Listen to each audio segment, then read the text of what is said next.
You know, everybody's got their caffeine, that they enjoy. It's pretty rare that somebody doesn't have that. So that is one of the negatives, I would say, in some regard, where those who tend to rely on it more, you're going to drain a lot of your methylation nutrients, things like that, to get rid of the caffeine.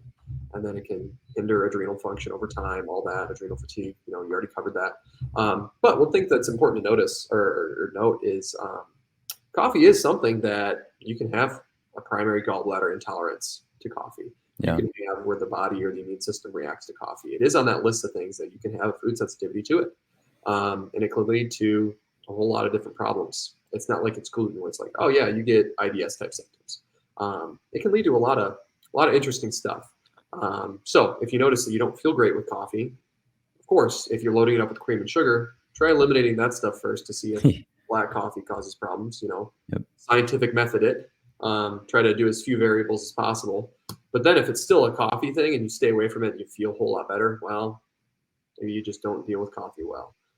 And so it's worth staying away.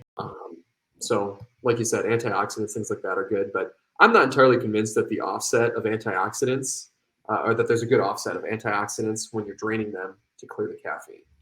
I think it might be a good balance, but I don't know if there's like, hey, you're getting lots of antioxidants and a little bit of caffeine. I think it might equate to where it's a not so negative source of caffeine. Yeah. But then, like you said, there's natural forms. It is just, it is just the plant that you roast versus if you're drinking a Red Bull or something. Not to say that I may or may not every now and then have one. Not the best thing, but like I said, I don't like coffee, but it's definitely a better alternative to that. We'll put it that way. So do as I say, not as I do.